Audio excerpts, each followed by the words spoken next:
Deuxième partie de l'Africa Newsroom, ils sont toujours avec nous. Karine Orio, journaliste, notre éditorialiste Gracien Rukindi-Kiza. On continue de débattre de l'actualité africaine. Tout de suite, le grand angle.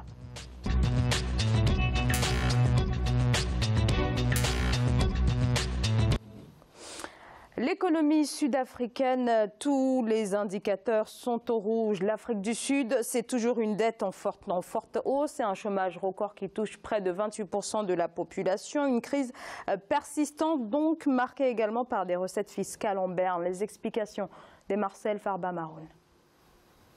Une commission d'enquête chargée de faire le suivi du fonctionnement des services fiscaux devrait voir le jour en Afrique du Sud après que le président Jacob Zuma ait donné son feu vert. Il faut dire que la collecte d'impôts rencontre beaucoup de difficultés en Afrique du Sud, tendance confirmée par le ministre des Finances Malusi Djibaga. Pour preuve, les recettes fiscales de l'État sud-africain devraient baisser de plus de 3 milliards d'euros rien que pour l'exercice 2017. Les difficultés structurelles de l'économie sud-africaine pourraient être la cause de cette situation, mais la question de la moralité fiscale se pose également. Une commission d'enquête devrait être mise en place prochainement afin de trouver des solutions pour améliorer les performances des services fiscaux sud-africains. Il est important que des experts répondent aux inquiétudes des Sud-Africains et définissent les raisons pour lesquelles les recettes fiscales de l'État sont en chute libre. Du côté de l'opposition, on accueille cette annonce avec beaucoup de méfiance, car cette situation détient un caractère assez ironique. En effet, le président Jacob Zuma, qui a autorisé l'ouverture de cette enquête, est lui-même accusé de ne pas toujours payer ses impôts. D'ailleurs, le commissaire général des impôts, Tom Moyane, proche du président Jacob Zuma, est soupçonné d'avoir systématiquement couvert les malversations du chef de l'État depuis sa prise de fonction. Il n'a pas le choix que de faire ce diagnostic. C'est quand même assez criard le déficit que l'on observe. Mais c'est une situation générale que l'on observe en Afrique. D'une manière générale, pour les économies africaines, l'essentiel des produits et activités qui contribuent significativement aux prévisions et recouvrement des recettes fiscales dépendent fortement de la conjoncture internationale. Et donc du prix des matières premières sur lesquelles les économies africaines n'ont quasiment aucune influence. Jusqu'à une date récente, le système fiscal sud-africain était fondé sur la notion de source de revenus. Seuls les revenus d'origine sud-africaine ou considérés comme tels étaient imposés. Depuis le 1er janvier 2001, l'Afrique du Sud a recours au système de la base mondiale d'imposition. L'année fiscale s'étend du 1er mars au 28 février. Alors, à la tête des services fiscaux, comme nous le disait dans le sujet Marcel Farba-Maroun, se trouve un proche du président Jacob Zuma qui est systématiquement accusé de couvrir le président de la République. Alors, est-ce que, comme le pense l'ancien ministre des Finances Pravin Gordhan, la réponse la plus appropriée n'est pas de renouveler de fond en comble la direction même de ces services fiscaux? Alors oui, il y a le fait déjà qu'il faut renouveler complètement, mais c'est tout un système. Je pense qu'on l'a vu dans le reportage. Déjà, le président Zuma lui-même ne paye pas ses impôts. Il y a eu beaucoup de scandales de corruption, de malversation, etc. Et puis, il y a une réalité qui est celle-là, c'est qu'il y a un rapport qui a été publié par l'OCDE sur justement les impôts en Afrique du Sud. Et je pense que le président Zuma, là, se retrouve le dos au mur. Il est donc obligé d'autoriser en tout cas cette enquête. Mais il n'a pas fait les réformes qu'il fallait pour le système. Et puis, encore une fois, il ne faut pas qu'on oublie, l'Afrique du Sud souffre quand même encore de son passé où il n'y a pas un réel équilibre entre les économies et puis qui détient réellement les économies du pays. Point d'interrogation. Gracien. Oui, en fait, l'Afrique du Sud, son problème, c'est un problème de mauvaise gouvernance. Il y a la mauvaise gouvernance qui entraîne la chute aussi de l'économie et qui réduit ce qu'on appelle l'assiette fiscale. On va prélever sur une petite assiette fiscale parce que, en fait, le pays, il y a un problème de confiance au niveau du pays. Le pays dirigé par Zuma, on voit bien, il y a les capitaux qui fuient, les gens qui n'ont pas confiance, même les Sud-Africains n'ont pas confiance dans le système. Ce qui fait qu'au pays, on prélève, on va imposer automatiquement les gens sur les revenus parce que les salaires sont imposés de 18% jusqu'à 35% partant de 77 000 rand, automatiquement sur le salaire. Et la TVA aussi, on a 30%, c'est automatique la TVA quand on va acheter des produits.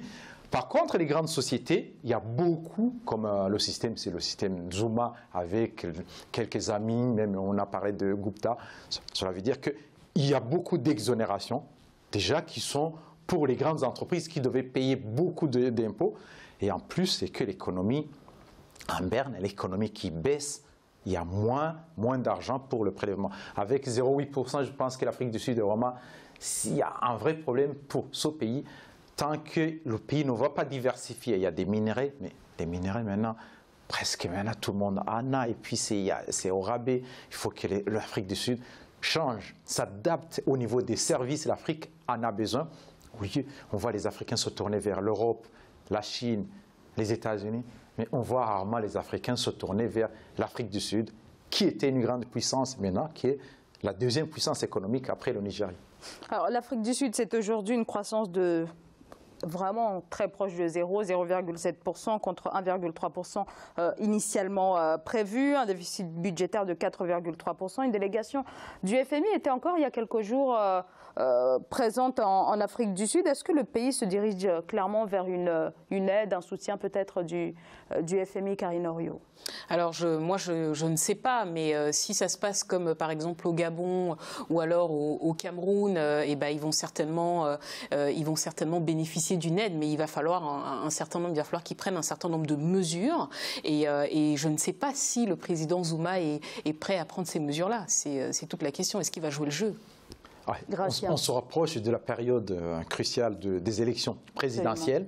Et Zuma soutient son ex-femme qui était qui dirigeait la Commission de l'Union africaine. Et Zuma n'aimerait pas que ce soit Cyril Ramaphosa qui soit président. Et donc, il ne faut pas qu'il ne doit pas prendre des mesures qui peuvent fâcher les Sud-Africains, surtout que le FMI exige, disons, la baisse des subventions sociales, l'éducation, la santé. Donc, cela veut dire que ce sont des problèmes qui vont apparaître au niveau de son électorat, l'électorat qui va se tourner vers Malema ou d'autres partis. C'est une mesure vraiment que Zuma n'aimerait pas du tout prendre. Je pense qu'en certains mois, même si le FMI impose certaines conditions, Zuma il va préférer garder l'Afrique du Sud en convalescence plutôt que de guérir l'Afrique du Sud avant les élections présidentielles. Alors les élections, c'est en 2019, donc il y a encore un petit peu de temps, mais quand même... Il y a les élections, disons, au sein de l'ANC. Voilà, déjà. Au sein de l'ANC, et puis ensuite les élections générales. Mais voilà, d'ici là, la situation est extrêmement grave. Donc là, le pays, est-ce qu'il n'est pas forcé de... Mais je pense comme Gratien qu'effectivement, même s'il prend, ça va être des mesurettes, juste pour mettre de la poudre aux yeux, parce qu'il a plutôt intérêt à essayer de tout faire pour que le pouvoir reste, en tout cas qu'il reste au pouvoir. Et donc, prendre des mesures, ça veut dire fâcher son électorat. Et comment est-ce qu'il va faire pour négocier? Je pense que, et on sait comment ça se passe, c'est-à-dire que ces personnes-là, politiquement, il faut négocier, ça va se négocier à coup de contrat. Donc les réformes, en général, c'est pas souvent la solution dans ce type en tout cas avant élection, c'est pas souvent ce qui marche. Mais aussi sans véritable mesure, là aussi, il risque de fâcher son électorat. On l'a dit tout à l'heure, un chômage qui se rapproche des 30%. Donc là aussi, voilà, quoi qu'il arrive. Oui. Voilà, il risque quand même de perdre une partie de son électorat, avec ou sans FMI. Bon, oui, mais Zuma, il a plusieurs atouts. Il va se dire qu'il perd une partie de l'électorat. Il va faire des mesures, par exemple, pour s'intéresser, au-delà du national, il va s'intéresser à la tribu des Zoulous. Les Zoulous qui représentent un bon nombre, un certain pourcentage, pour dire au moins, si je perds de ce côté, il faut que je joue le côté ethnisme et le côté tribal, comme ça se passe dans certains pays africains, même si l'Afrique du Sud avait atteint un certain niveau.